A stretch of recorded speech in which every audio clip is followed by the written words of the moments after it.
Estamos aquí para hablar del rol de las infraestructuras digitales en la recuperación. Yo no sé si hay algún momento en nuestra vida en que las infraestructuras digitales no tengan importancia, pero está claro que ahora tenemos un refuerzo, ¿no?, de interés.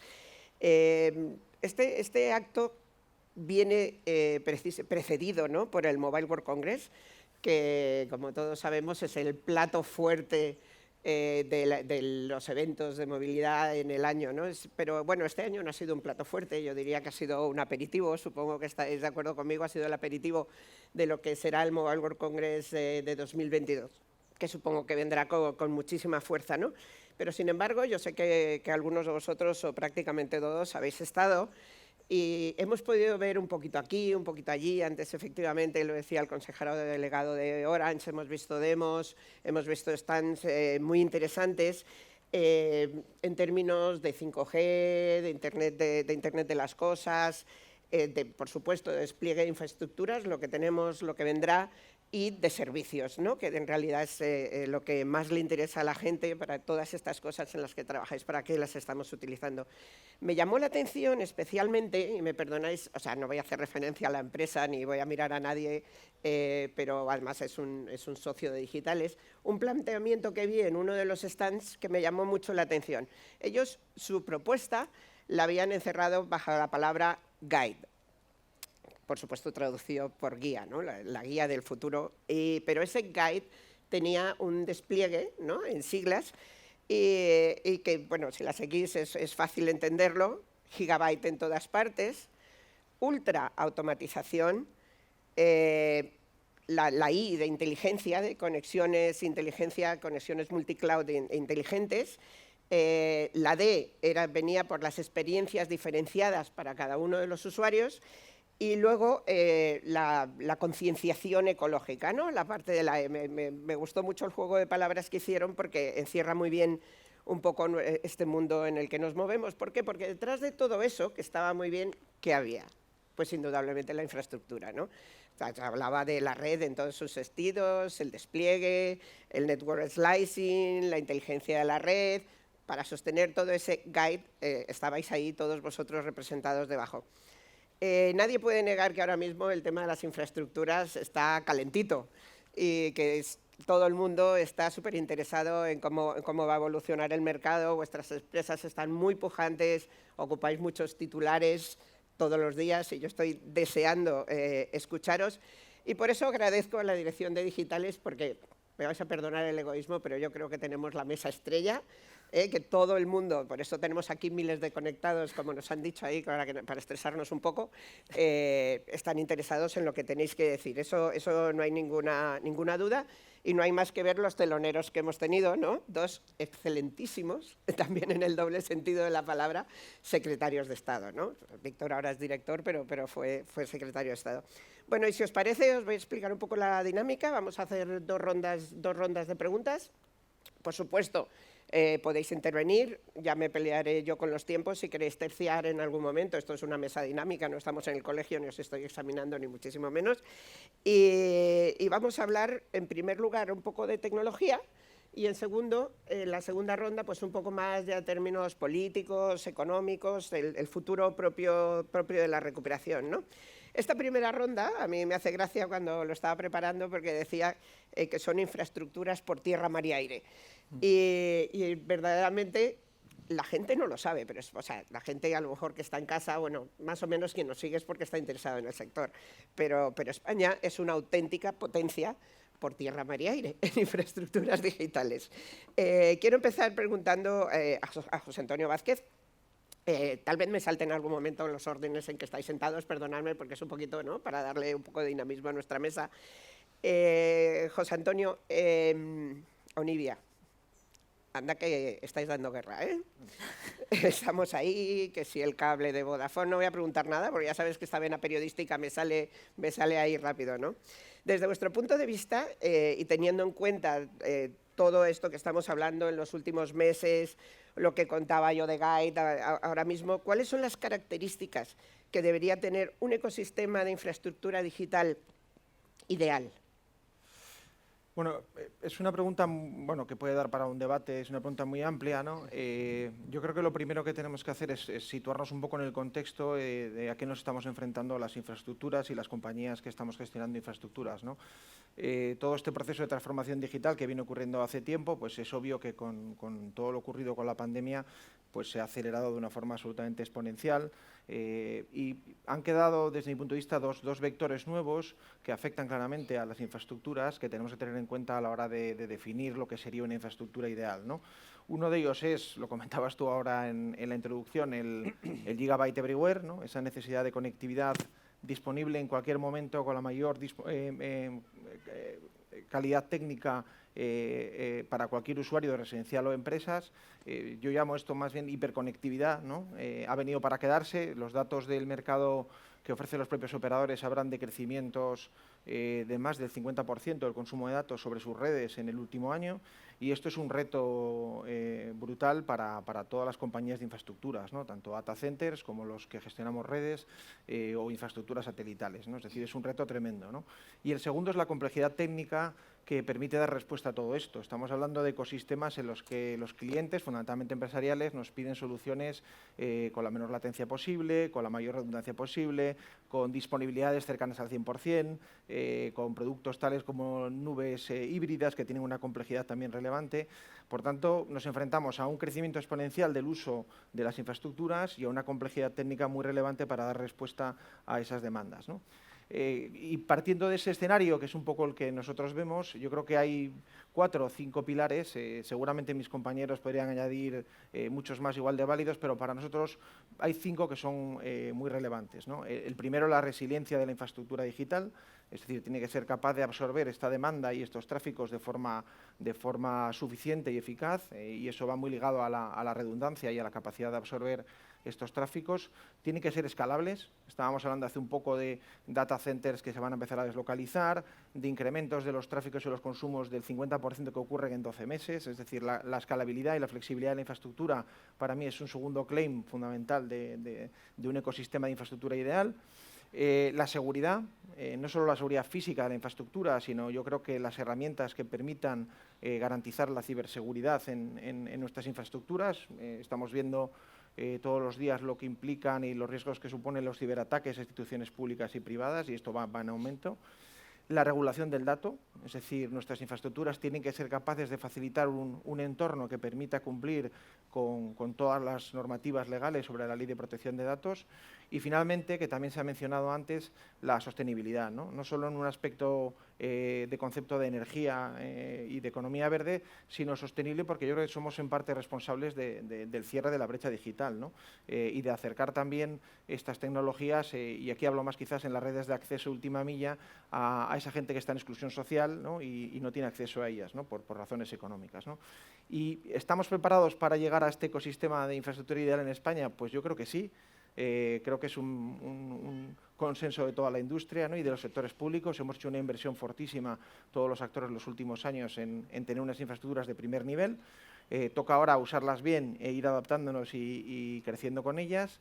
Y bueno, pues creo que esa colaboración público-privada de la que se viene también hablando va a ser fundamental, ¿no? Y la llegada de los Next Generation Funds va a ser un antes y un después si somos capaces de gestionarlo bien, ¿no? Que seguro que va a ser así, ¿no? Y por finalizar, y desde una perspectiva de un operador de fibra en red de acceso, desde Onivia creemos que esta infraestructura ideal se constituye en 3 pilares, ¿no? El llegar con la máxima conectividad al mayor número de hogares. Está en nuestro ADN y en nuestra estrategia crecer en huella y tener cada vez más hogares conectados a nuestra red con unas condiciones que además permitan flexibilizar el mercado de la banda ancha, ¿vale? En segundo lugar, hacerlo gestionando la red con unos estándares de SLA y eficiencia que nos permitan ser muy resilientes, porque la calidad del servicio es fundamental y en un gestor de infraestructuras. Y en tercer lugar, aportando nuestro pequeño grano de arena en ese cierre de la brecha digital. Recientemente hemos adquirido una segunda red de 1,2 millones de hogares en zonas rurales, en más de 1.000 municipios de 10.000 habitantes, de menos de 10.000 habitantes. Y creemos que ese tipo de inversiones que van a llevar la fibra a muchas zonas en las que a lo mejor no había soluciones para poder ofertar velocidades de 300, 600, 1 giga, pues también contribuye al cierre de la brecha digital, ¿no? esta brecha digital de la que venimos hablando, además, bueno, durante años, ¿no? Pero bueno, siempre hemos tenido alguna brecha, la brecha generacional, la brecha geográfica. En este sector siempre hemos tenido brechas, estamos cosidísimos. Pero lo que está clarísimo es que es verdad que hemos tenido ahí un momento de aceleración brutal. Y Alex, permítame que me dirija a ti. No sé si daros la enhorabuena, porque yo estaría deseando ir como vosotros, pum, pum, pum, pum, sin parar. O sea que enhorabuena por vuestro trabajo y vuestro éxito en los últimos tiempos. Pero bueno, lo que estábamos diciendo, ¿no? O sea, el tema de la brecha, hemos tenido una aceleración brutal porque la conectividad ha sido como un antídoto, ¿verdad?, durante la pandemia. Es eso que nos ha ayudado a todos a soportarlo. No sé si alguna vez os habéis planteado, imaginaros lo que hubiera sido estar encerrados durante 3 meses sin conectividad. O sea, a mí solo pensarlo me da como taquicardias y os prometo que yo no estuve encerradísima. Pero claro, porque como periodista también teníamos cierta movilidad, etcétera, ¿no? Y estaba fuera. Pero ha sido tremendo y gracias a vosotros, gracias a todas las personas que trabajan en infraestructura, hemos podido superar el coronavirus. No lo hemos superado, pero sí el encierro. Todo el mundo ha podido estudiar, trabajar, teletrabajar y, por tanto, es evidente el papel relevante que tenéis, ¿no? Ha llegado el momento de 5G, que nos ha servido de ejemplo, porque durante este tiempo todo el mundo quería más, todo el mundo quería más y mejor, y cuando en casa hemos tenido que conectarnos 3, 4, 5, todos a la vez, ¡ah, Dios mío, qué queremos! Agua, conectividad, ¿no? ¿Tú crees que realmente que el 5G cumplirá las expectativas que se han depositado en este sentido? Hay mucha gente, sobre todo en Estados Unidos, he oído en algunas conferencias el tema de que si es un hype, que si lo tenemos sobrevalorado, ¿no? Pero ¿tú crees que va a cumplir las y que va a ser verdaderamente disruptivo? Sin duda, y quizá comentando lo que hace unos momentos estabas diciendo, ¿no? Imaginémonos esta pandemia vivida solo hace 6, 7 o 10 años atrás. Hubiera sido muchísimo peor, ¿no? Entonces, al principio de la pandemia estuvimos un poco preocupados en el despliegue, porque nos ha pillado justamente en el momento que se estaba desplegando 5G, ¿no? Sí. Con lo cual hay mucha actividad de campo y el hecho de que se declarase como servicio esencial las telecomunicaciones ha sido clave, ¿no? Y esto nos ha permitido seguir desplegando durante la pandemia sin que esto haya afectado de forma importante a la propuesta de 5G, como decía antes el CEO de Orange en España, pues que ya se ha lanzado y que va a permitir cerrar esta brecha. Esta brecha hace unos años era tener 3G o tener 56 kilobits por segundo. Después ADSL, 256. Claro, ahora la brecha es poder tener 50 megabits o un gigabit por segundo, ¿no? Con lo cual es un moving target, como se dice esto de la brecha. No obstante, yo creo que el rol jugado por el sector debe valorarse muchísimo y creo que es realmente lo que está sucediendo. A veces no el mercado valora tampoco las empresas como deberían en este sentido, pero el rol en este caso, nuestros clientes, los operadores de telecomunicaciones, ha sido absolutamente esencial, ¿no? Y en lo que hace 5G no tenemos ninguna duda. Es decir, para recordar rápidamente, ¿no? El 5G tiene 3 características que es un poco más de todo. Es más ancho de banda, ¿vale? Esto es importante y esto te sirve pues para dar conectividad en zonas rurales. Es menor latencia, como comentaba José Antonio, que es una necesidad en todo lo que va alrededor del edge computing o la red en los extremos, ¿no? Y son millones y millones de conexiones, ¿no? Que es no el Internet de las personas, sino el Internet de las cosas, ¿no? El 5G reúne todo, con lo cual el espectro de posibles casos de usos, como también se comentaba anteriormente, es extraordinario. Ahora se trata de priorizar cuáles son los que en primera instancia pues pueden dar un retorno más inmediato, pero sin duda el 5G dará mucho y mucho que hablar, tanto en el sector, digamos, doméstico, pero mucho en el sector empresarial también, ¿no? Es decir, cuando hablamos de la industria 4.0, de incluso algunas empresas pidiendo pues parte del espectro para poder gestionar sus propias redes. Bueno, es un paradigma nuevo que hará que todo el mundo en la cadena de valor se vaya también reposicionando, pero siempre con el rol troncal de la red y del operador como el proveedor de acceso a toda esta red, más los servicios que puede haber por encima, ¿no? Con Claro. lo cual no tenemos ninguna duda de que el 5G va a ser una realidad. Bueno, o sea, estoy tan de acuerdo contigo porque, o sea, creo que la gente poco a poco irá aprendiendo la importancia, porque hay que ver, mientras que hemos estado encerrados, la cantidad de tonterías que se han podido decir de 5G, y yo pensaba, Dios mío, si supieran la importancia que tiene y lo vital que va a ser para todos nosotros, ¿no?, la llegada de 5G y el despliegue. Y siguiendo con este hilo de las posibilidades de la digitalización, y como a mí me gusta hacer todo en desorden, Esther, me dirijo a ti ahora.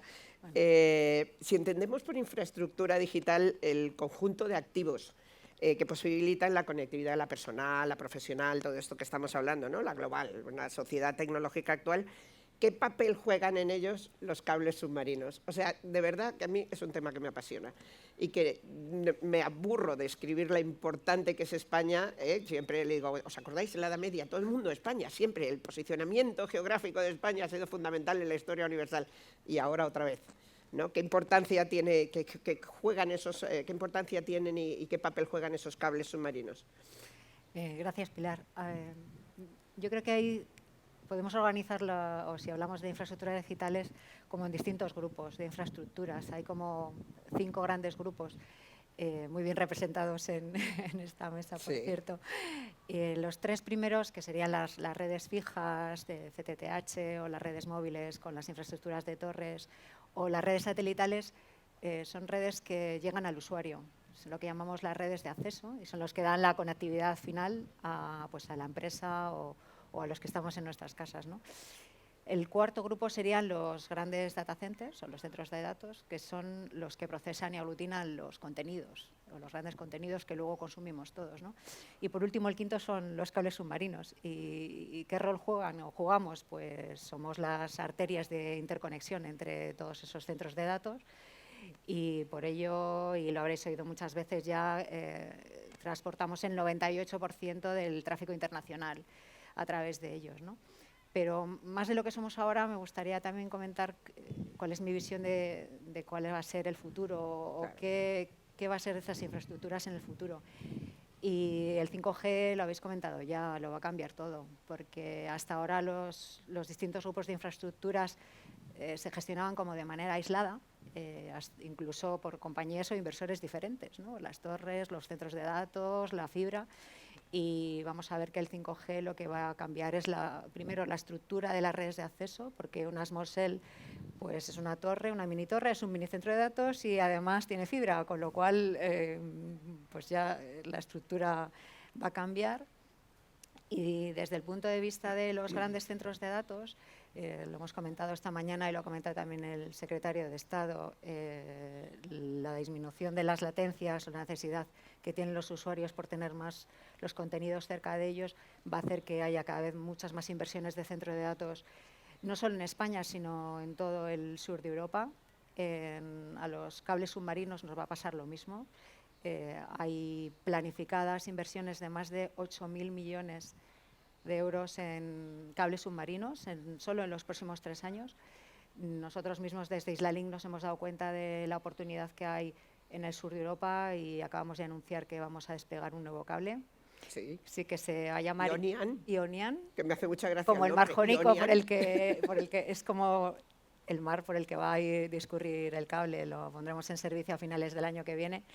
Y es un sistema que va a tener 300 kilómetros de cable submarino y unos 5.000 kilómetros de fibra terrestre con 2 anillos para unir Atenas y Tesalónica en Grecia con Roma y Milán en Italia. O sea, este es el reto que tenemos en las inversiones, pero las inversiones no solo vienen por el acercamiento y la latencia, sino por la necesidad exponencial de incremento en capacidad.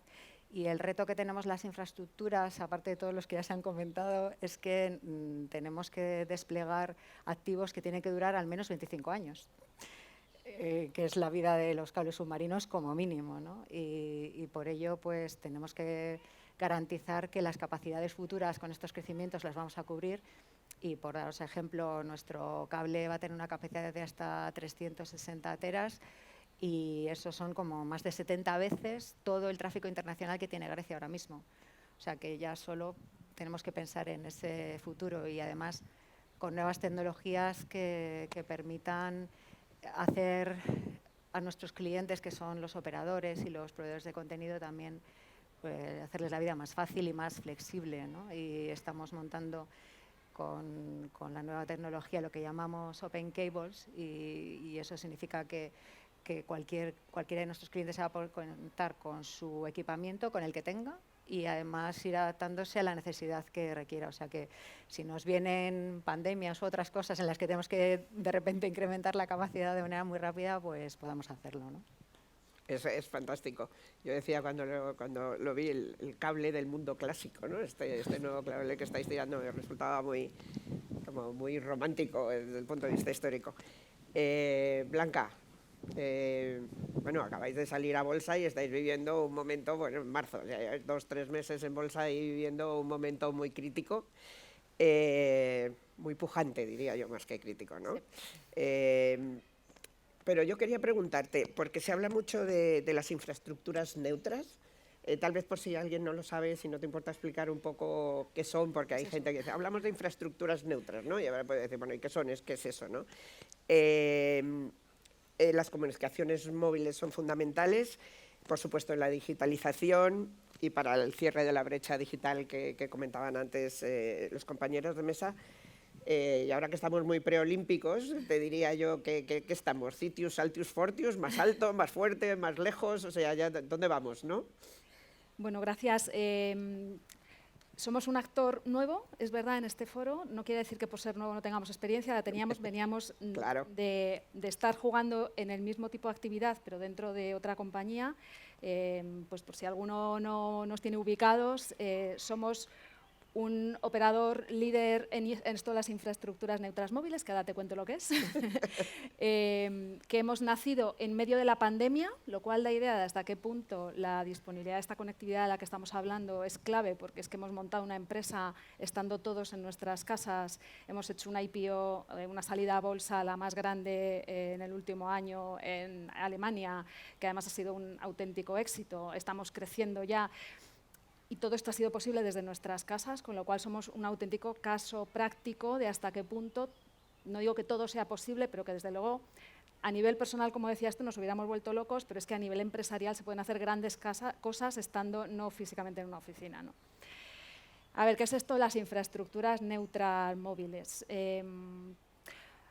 Pues no son ni más ni menos que los emplazamientos que dependiendo de dónde estén, puede ser las torres, físicamente torres, ¿no? Cuando tú vas por la carretera ves torres normalmente a los lados de las carreteras, o emplazamientos en ciudades que no son torres, porque en general en las ciudades no se pueden poner torres, pero son esos mástiles que hay en las azoteas, donde nuestros clientes, que son los operadores móviles, colocan sus equipos, colocan sus antenas, colocan los llamamos nodo radio, que son los que generan la red móvil, ¿vale? Entonces somos de alguna manera pues los facilitadores del espacio, la energía y el mantenimiento de todos esos medios, donde nuestros clientes operadores móviles pueden desplegar su red. Eso es ni más ni menos lo que es un proveedor de infraestructura móvil. El matiz neutro es porque es un modelo de negocio que se basa en la compartición. Es neutro porque esos emplazamientos los puede usar cualquier operador. En general, dependiendo del operador de infraestructura y el país, tenemos lo que llamamos un operador ancla, o sea, un operador que es el que usa mayoritariamente tu infraestructura, pero la infraestructura está abierta a todos y además es la belleza del modelo porque lo hace muy eficiente, ¿no? Entonces, esto es lo que sería un operador neutro de infraestructura móvil. Y a tu pregunta de si estamos en un momento preolímpico... Bueno, más allá de que el sector está muy alterado, muy estimulado, diría yo. Muy bueno. A ver, yo creo, y lo hemos hablado ya, y aquí resueno con las palabras de Alex, en términos de lo que supone un salto cuántico en la digitalización de la sociedad, yo creo que el 5G, y no quiero caer en el tópico, pero de verdad es ese factor diferenciador. Y yo creo que lo va a ser en la parte de consumos, en la parte de cliente residencial, pero sobre todo lo va a ser en lo que tiene que ver con la conectividad de los dispositivos. También lo comentaba Alex. O sea, para mí la parte diferencial del 5G es que vamos a tener millones de dispositivos conectados, generando información, y lo de la baja latencia, que es otro otro concepto de estos jerga que complicado, pero al final es en tiempo real de verdad. O sea, desde que se genera el dato hasta que está disponible para hacer algo con él, van a pasar, como decía antes Roberto Sánchez, milisegundos. Y eso va a abrir la posibilidad de casos de uso que hoy simplemente ni somos capaces casi de pensar en ellos. Ya se están pilotando casos y tal, pero desde luego hoy no son viables. Y eso es diferencial. O sea, eso ya no es ancho de banda, eso es algo más, ¿no? Lo que puedes hacer con esa información en tiempo real. Entonces, ¿qué pasa con el 5G? Bueno, pues que va a generar dos retos diferentes a nivel de la red que hace falta para soportarla. Por un lado, en los entornos de mucho tráfico, típicamente urbanos, el volumen de información que va a haber que gestionar va a ser ingente. Y eso va a hacer que la red móvil que existe hoy va a haber que densificarla enormemente. Y en el otro extremo, vivimos en un país, yo creo que hay que sentirse muy orgulloso de ser español porque tenemos de las mejores infraestructuras digitales y redes de comunicaciones que hay en Europa y en el mundo. Hay que sentirse súper orgulloso, pero dicho lo cual, todo no es perfecto todavía, ¿no? Y en el Ministerio de Asuntos Económicos, en el último informe de conectividad de banda ancha, pues identifica que hay en torno a un 10% de población rural que no tiene una conectividad que le permita hacer nada digital. ¿Eso es mucho? ¿Eso es poco? Bueno, eso es. y entonces el reto ahí de llevar el 5G a esas zonas pues implica abordar despliegues que en sí mismos son complejos, caros, no rentables. Y entonces yo creo que hay el papel nuestro, detrás de todas esas densificaciones de la red en entorno urbano, extensión de la cobertura donde hoy no la hay en entorno rural, lo que van a hacer falta es muchos emplazamientos. Hablamos de miles de emplazamientos. Y para eso los proveedores de infraestructura neutra móvil, los que estamos aquí representados tres muy importantes jugadores, pues vamos a tener la oportunidad de ayudar, ¿no? de al final poner a disposición de nuestros clientes, los operadores, esas torres, esos emplazamientos donde ellos puedan desplegar esa red 5G de la forma más rápida y más eficiente posible. Gracias, Blanca. Perdonad que ahora os doy la espalda, os voy dando la espalda unos a otros, perdonadme. Vamos a mirar hacia lo alto. Miguel Ángel, el nuevo espacio. Las iniciativas de conectividad ligadas al nuevo espacio se han puesto muy de moda. Yo lo primero que me pregunto es qué es el nuevo espacio. Ahí teníamos un espacio hasta ahora tenemos uno nuevo. Bueno, por cierto, a veces estáis lanzando el Amazonas Nexus con SpaceX, que a mí ya me contarás algún día tomándonos un café, porque Elon Musk y SpaceX, para mí, o sea, es un misterio que me tenéis que resolver. Oímos hablar de nanosatélites, del CubeSat. Ya te digo que son las acuáridas, que no, que son los satélites de Elon Musk que van por el cielo, que las estrellas no van en fila india y todo el mundo está interesado en qué está pasando ahí arriba más que nunca. ¿De qué se trata? ¿Va a lanzarse Hispasat a esta aventura? Bueno, muchas gracias y buenos días a todos. Bueno, la gente mía de comunicación me dice que tengo una frase que el espacio es muy sexy y es verdad, ¿no? Oyéndote oír, es cierto que es muy sexy. Y quizás antes de hablar de nuevo espacio y recogiendo la pelota, el córner que me han servido algunos de los que comparten la mesa conmigo, yo quería hacer hincapié en... Hace nada leí una noticia en un periódico de tirada nacional que rezaba el renacer del mundo rural a través de la fibra y el 5G. Y hoy estoy en una mesa que se presenta que vamos a impulsar la conectividad y hacer una conectividad más rápida a través otra vez de la fibra y el 5G. Al final tengo la sensación que dirijo una compañía o un negocio que es el gran olvidado en esta mesa, ¿no? Entonces, yo el año pasado, en una mesa similar como esta, intenté poner en valor algunas cifras, hablando del mundo rural, que cuando las he revisado el mes pasado no han cambiado. No han cambiado. Y que además, ciertamente se han acentuado con la pandemia. Sin embargo, nosotros, como compañía, sí que hemos progresado en un año. Hoy somos capaces, es verdad que comparado con los grandes monstruos que tengo aquí, de fibra, pues tenemos una solución que funciona, es real y que mañana cualquiera de ustedes lo puede montar e instalar en su casa, que son 100 megabits por segundo, y en 2 años tendremos 200. O sea, en el ámbito satelital también se están produciendo disrupciones tecnológicas más allá, y luego hablo si quieres en un momento de Elon Musk, más allá de esa innovación, o hay una innovación también en los operadores, digamos, o los gestores, o operadores tradicionales de comunicaciones. Y yo creo que es importante eso, resaltar que hoy en España hay más de 6.000 pueblos que no tienen capacidad de llegar a 10 megabits por segundo y más de 300.000 personas que no reciben 2. Y estaré encantado, y estoy encantado de vivir en un país que tiene unas infraestructuras digitales líderes en el mundo. Pero yo creo que hay que ser honestos con nuestros ciudadanos y ser capaz de al menos hacerles llegar hoy una solución, mientras somos capaces a futuro de desarrollar otro tipo de infraestructuras. Y perdonadme, es que siempre va a existir un gap entre donde lleguéis vosotros y no llegará nunca nadie, porque será imposible que lleguemos. Ese es el mercado hoy objetivo que se plantea una compañía como nosotros, que además ha decidido dar un paso adelante y está transformándose para atender este tipo de mercado.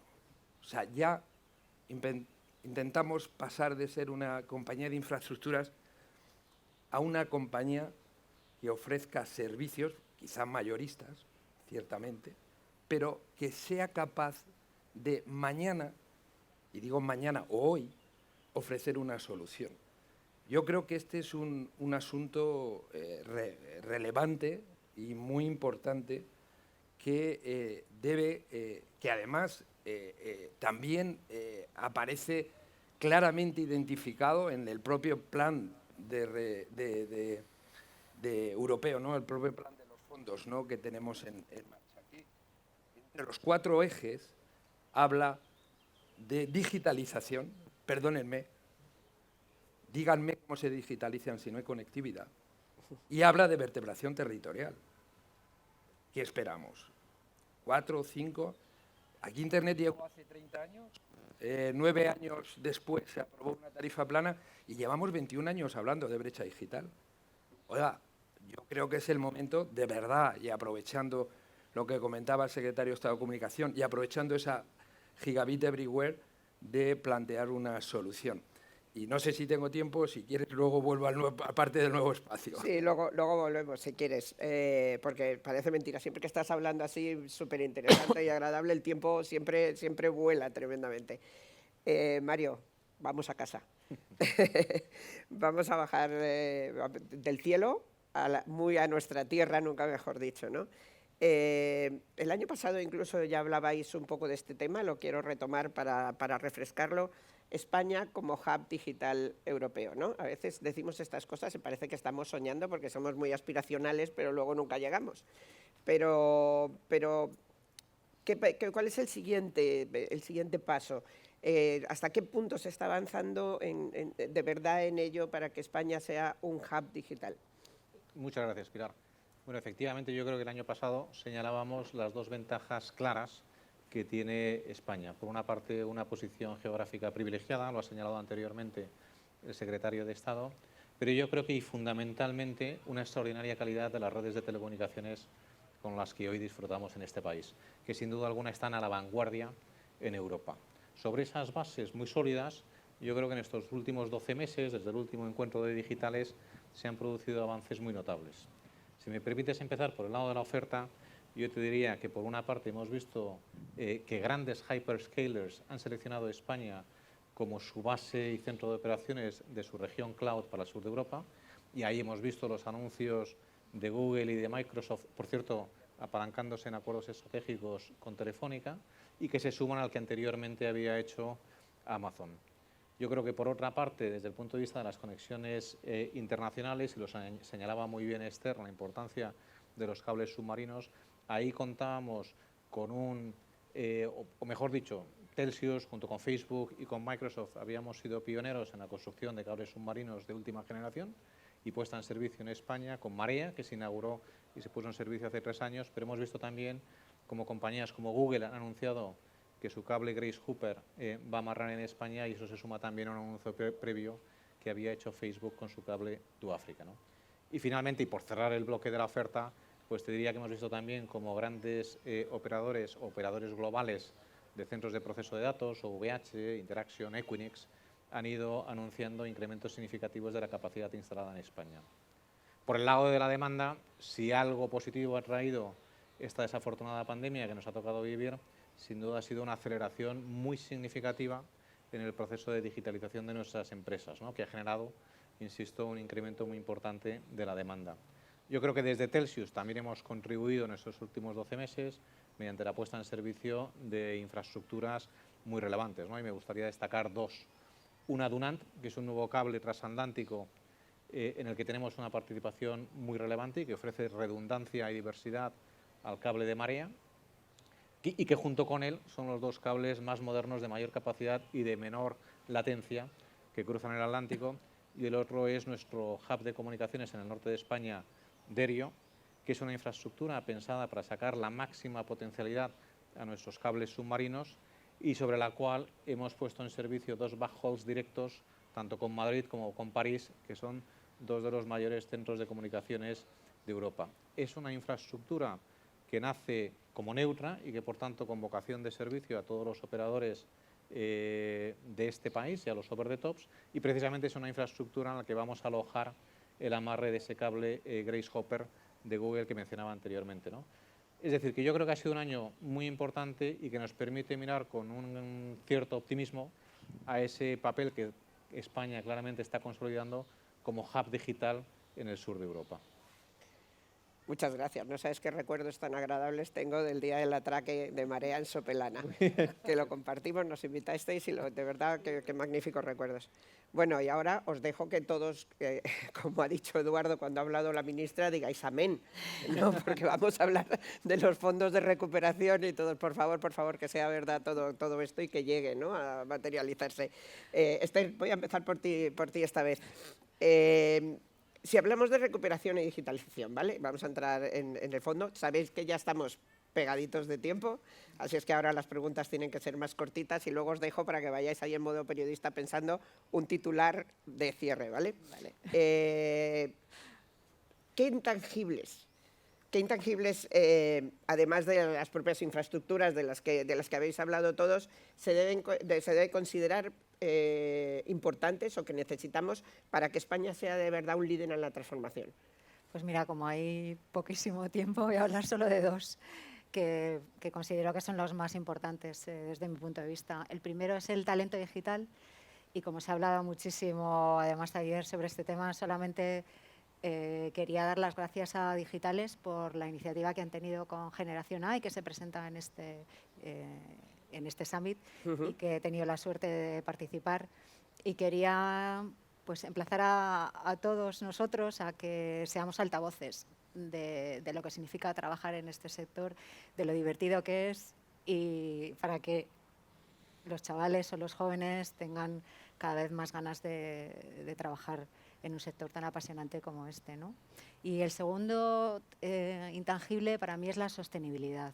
Y es verdad que las telecomunicaciones son un agente clave para romper barreras físicas y, por tanto, reducir la huella de carbono. Y aunque las telecomunicaciones son altos consumidores de energía, como se ha comentado esta mañana, creo que hay que resaltar que todas las compañías estamos poniendo un foco muy relevante por transformarnos hacia energías renovables y cambiar la manera de hacer las cosas. Y obviamente las nuevas tecnologías, el paso del cobre a la fibra, pues produce que directamente hay un menor consumo energético y además indirectamente porque hay menos reparaciones y menos desplazamientos y menos visitas, ¿no? Y en cuanto a los cables submarinos, quizá parece, o últimamente algunos periodistas me han preguntado que tenemos mucho impacto ambiental porque que vamos por el mar, ¿no? Y cuando creo que es todo lo contrario. Los cables submarinos tienen el menor impacto medioambiental de casi todas las infraestructuras, porque si miramos hay como más de 360 millones de kilómetros cuadrados de superficie marina y los cables submarinos son cables de 2 centímetros, de 5 centímetros, o sea que si lo pusiéramos en escala realmente sería despreciable, ¿no? Y cuando hacemos despliegues, lo primero que miramos es que tengan el mínimo impacto medioambiental, pues evitando zonas desprotegidas, consiguiendo que los cables vayan por el fondo marino a más de 1000 metros y teniendo el mínimo impacto posible, ¿no? Gracias.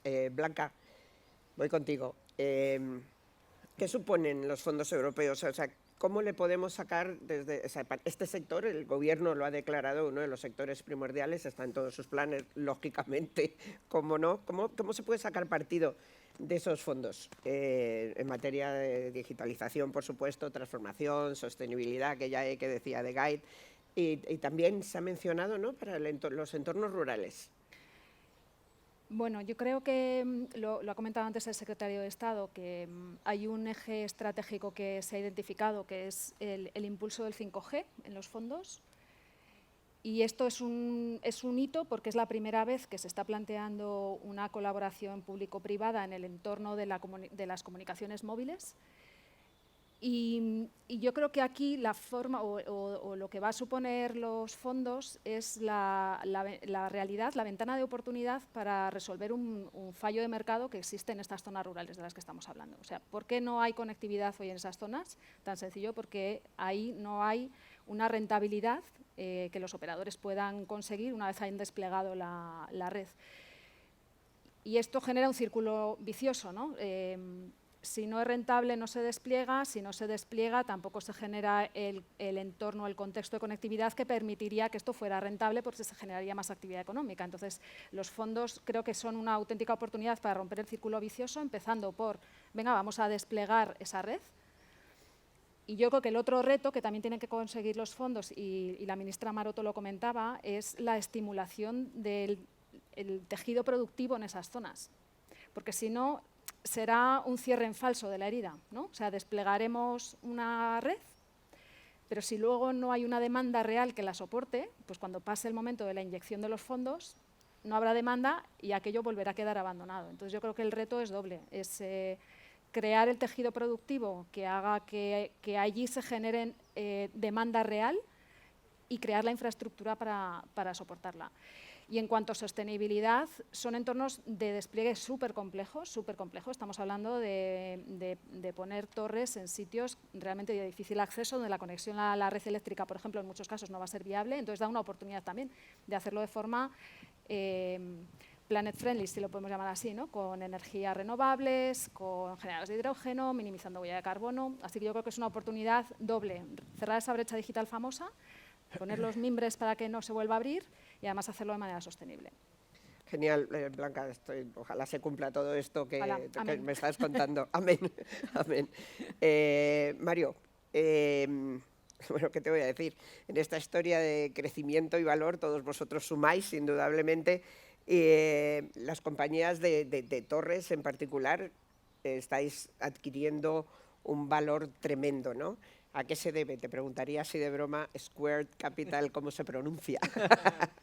No, mira, te diría que las compañías de infraestructuras neutras de telecomunicaciones sin duda ofrecen características muy atractivas al inversor, ¿no? Normalmente contratos de largo plazo y que además habitualmente están indexados a inflación, un modelo de compartición que permite un alto apalancamiento operativo y las perspectivas de crecimiento de 5G que se han comentado aquí, ¿no? Yo creo que con respecto a torres y en el caso concreto de Telxius, cuando en el año 2017 el Fondo de Infraestructuras KKR toma una participación del 40%, en aquel momento la valoración de Telxius de los dos negocios, torres y cables submarinos, se situaba en algo menos de los 3.700 millones de euros. Nacimos con un mandato claro de crecimiento y de expansión de la valoración. Hace escasamente un mes hemos completado la venta de American Tower de nuestro negocio de torres a una valoración de 7.700 millones y a unos múltiplos que no se habían visto en esta industria de 30 veces y medio EBITDA. Y yo creo que eso responde fundamentalmente a tres aspectos. En primer lugar, a la calidad de nuestras infraestructuras, y hay que recordar que eran las torres de telecomunicaciones de Telefónica con una excelente ubicación y con una calidad impresionante de anchor tenant, puesto que Telefónica ocupa una posición de liderazgo o muy consolidada en los mercados en los que Telxius Torres operaba.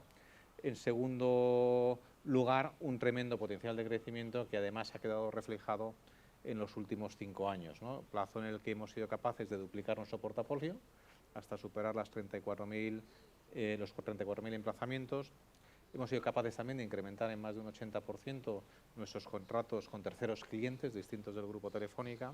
Hemos puesto en servicio más de 1.600 torres nuevas, BTS. Hemos incurrido o nos hemos atrevido a ir al negocio de los DASes y operamos 115 DASes y hemos lanzado un plan de gestión y de eficiencia de terrenos que nos ha permitido comprar 1.500 terrenos, ¿no?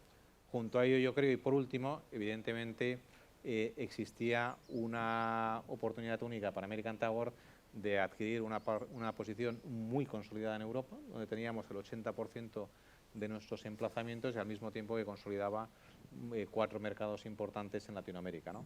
Por tanto, yo creo que esa extraordinaria creación de valor responde a la calidad de las infraestructuras, al potencial de crecimiento que sin duda ofrecen y, por último, la oportunidad que te presentaba para American Tower la compra de las torres de Telxius. Ha sido una operación increíble. Bueno, ya estamos fuera de tiempo, o sea que ya nos van a matar. Eduardo y Víctor ya sabéis, ¿no? Pero no voy a dejar pasar la oportunidad. Alex, ¿qué papel crees tú que pueden jugar los fondos Next Generation? ¿Y qué puede suponer para el entorno telco? Hemos visto que pasáis de gestión de elementos pasivos a elementos activos. Todo el mundo está ahí interesadísimo en el futuro. A ver, nosotros tenemos presencia en 12 países europeos en estos momentos y hemos hecho un foco muy grande en la preparación de todos los proyectos del Fondo de Recuperación. Estamos en más de 60, lideramos una tercera parte aproximadamente de ellos, pero el foco ha sido en 3 ámbitos. Uno, el aspecto rural. Segundo, ejes de comunicación, sean ferroviarios o de carreteras que también están en una posible falla de mercado, como comentaba antes Blanca. Y después la densificación en zonas pobladas, que también es uno de los elementos que requieren de más antenas, de más densificación. Y son los 3 ejes en los cuales hemos focalizado las propuestas en los distintos países donde estamos, ¿no? En relación al tipo de activo en el que Cellnex puede jugar, bueno, está la torre y está una serie de activos colaterales, pero hay unas claras líneas que tenemos perfectamente establecidas en qué nos ponemos y qué no nos ponemos. Nuestros clientes son nuestros clientes, nosotros no competiremos con nuestros clientes. Si lo que podemos hacer es facilitar la compartición de activos, sean pasivos o activos o equipamiento activo de acceso radio, pues ahí estaremos, porque nuestro métier, nuestro sentido de existencia es la compartición, ¿no? En este concepto neutral que hablábamos antes. Con lo cual, si hay una demanda latente que está ahí y podemos pues facilitar las inversiones que sean compartidas y las hacemos nosotros, encantados de poder colaborar. Ya sabes que os seguimos muy de cerca. Estamos ahí los periodistas lo sabemos, al lo quite. sabemos. Gracias. José Antonio, Dime. además de torres, hay otras infraestructuras esenciales en las que España es potencia, Sí. y se debe seguir desarrollando.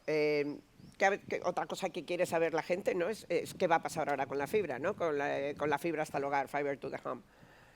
Bueno, pues, un primer dato que es relevante es que la tasa de penetración de fibra óptica en España al hogar es del 90%. Yo creo que va a superar esa tasa a final de año, 91, 91,5. Es otro de esos datos que nos tienen que hacer sentir orgullosos, ¿no? A todos los players del sector por el esfuerzo realizado. Yo creo que somos el segundo o el tercer país en tasa de penetración a nivel mundial, creo que solo detrás de Japón, ¿vale? Me puede bailar el dato, pero estamos ahí, en el top 3. Nuestras redes hoy son redes que corren sobre estándar GPON, que todos sabemos dan velocidades hasta 1 giga simétrico en subida y 2,5 en bajada. Y si tuviéramos que pensar en el corto plazo, pues yo creo que el estándar GPON es un estándar suficiente para cubrir las necesidades de hoy, ¿no? Los consumos, las velocidades promedio de los clientes en red no llegan todavía a los 200 megas, y si observamos desde un punto de vista de los paquetes contratados por los clientes finales, ¿no? Que son el mayor número, pues observamos que sigue habiendo un gran volumen de clientes en 100 megas, empieza a verlo también de forma relevante, hay casi ya 13 millones de usuarios en 300 megas, pero parece que todavía hay espacio en 600 y 1 giga, ¿no? Si miramos miramos un poco más allá y vemos los servicios que estamos empezando a conocer en el mercado y que son muy intensivos en uso de capacidad, pues el gaming, todos los temas relacionados con el cloud, el 5G, por supuestísimo, pues parece que conviene hacer una reflexión sobre la evolución de las redes de fibra óptica y el estándar GPON, ¿no? Si miramos a nuestro alrededor, hay casi ya 57 países en el mundo con redes de fibra óptica que ofrecen en estándar una velocidad de 1 giga simétrico, y ya vemos casos en Europa, en Francia y en Suiza, si no recuerdo mal, de operadores que ya están ofreciendo velocidades de hasta 10 gigasimétricos, ¿no? En su estándar, en la oferta commodity al mercado residencial. Por tanto, si vienen nuevos servicios que van a impactar en las necesidades de resiliencia de la red y, por otro lado, hay una tendencia en el mercado a que esto vaya subiendo progresivamente, pues parece obvio concluir que en un plazo que es difícil de determinar, pero que no va a ser muy largo, tendremos que hacer que las redes de fibra evolucionen hacia estándares XGS-PON, que permitirán 10 gigasimétricos de subida y bajada, o NG-PON2, que pueden llegar a los 10 en subida y hasta 40 en bajada, ¿no? Hay que prepararse, van a requerir inversiones. Es un proyecto que nosotros pensamos desde Onivia que hubiera podido tener o que puede tener cabida en los Next Generation Funds, especialmente orientado para zonas metropolitanas que van a requerir altos consumos, y bueno, es algo que va a ocurrir en los próximos años y que es una evolución tecnológica que va a ser relevante. ¿Cuándo? Pues dependerá de este ritmo de crecimiento de nuevos servicios y de demanda del usuario, pero nosotros creemos que en un horizonte temporal corto, y nos estamos preparando para ello. Lo que está claro es que si esos fondos llegan de verdad a este sector, será bueno para toda la sociedad, para el país y para las empresas, eso es evidente. Pero, Miguel Ángel, ¿está preparado el satélite como infraestructura digital para afrontar los retos que llegan con el plan de recuperación? Y ya hemos mencionado, ¿no?, los temas del mundo rural. Y venga, cuéntanos, ¿qué inversiones tiene previstas Hispasat? Bueno, pues efectivamente tiene previstas unas inversiones, no sé si se oye. Tiene previsto unas inversiones pues a lo largo de los próximos 5 años dentro de su plan estratégico, y creo que he dado algunas señales de cómo estamos enfocando el tema del plan de resiliencia, y efectivamente estamos hablando con todos los actores para hacer de ello una realidad. Y bueno, como estamos fuera de tiempo, pues no creo que si quieres fuera de mesa hablamos de hilos más y de nuevo espacio. Qué lástima, todo el mundo se va a quedar con las ganas. Todo el mundo se va a quedar con las ganas. Venga, nada, sabéis que estamos fuerísima de tiempo. Mira, Ángeles está ahí diciéndome, serás amiga mía, pero te mato. Una frase, cada uno, en este orden, y terminamos. Venga, pues agradecer la relevancia que se nos da las infraestructuras digitales, o sea, es algo que no pasaba hace tiempo, y decir que, por lo menos desde Islalink, y seguro que mis compañeros me acompañan, estamos preparados para ese futuro tan retador que nos espera. Blanca.